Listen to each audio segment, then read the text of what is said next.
Is prayer for the strong or is it for the weak? Is prayer for the disciplined or is it for the desperate?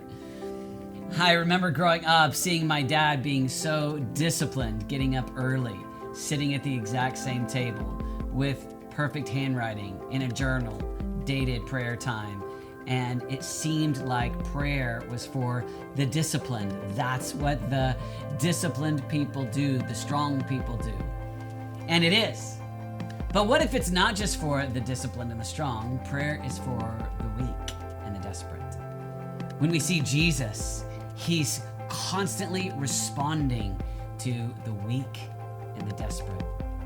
I love the story of Bartimaeus, because Bartimaeus is blind. And as Jesus passes by in Mark 10, Bartimaeus screams at the top of his lungs, "Jesus, Son of David, have mercy on me." Probably many that didn't call out that had ailments, blind, sicknesses, and never saw a miracle because they never cried out. But Jesus stopped, called Bartimaeus, and said, "What do you want me to do for you?" And Jesus heals the blind man who was desperate, who refused to let Jesus just walk by and not cry out.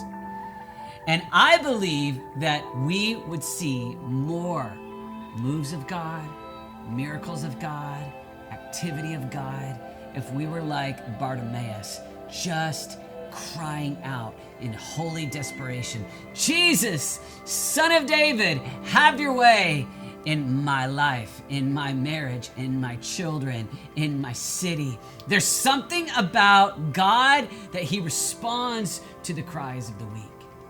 Jesus responded to the woman with the issue of blood who just reached out and in faith touched his garment. Jesus responded to the woman who was desperate to see her daughter healed, as her daughter was demon possessed, and she said, "Jesus, do a miracle." And she just kept asking. And Jesus responds to these weak people in the culture, but these desperate people in the culture.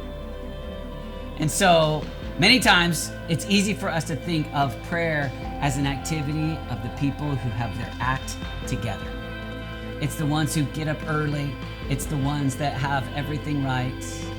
But is it possible that you start in the place of weakness and desperation, and over the course of time, you become more mature, and you'll grow in the place of disciplined prayer?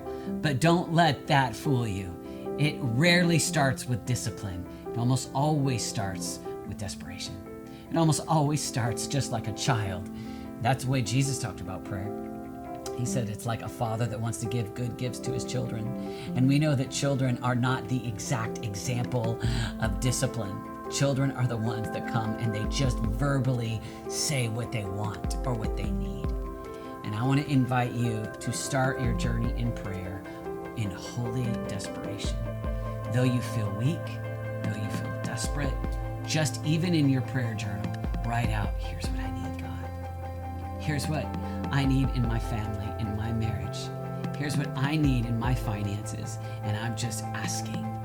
And it might not be beautiful, but neither was a blind man on the side of the road screaming, "Jesus, Son of David, have mercy." But it was the desperate blind man that got the attention of Jesus, and he stopped.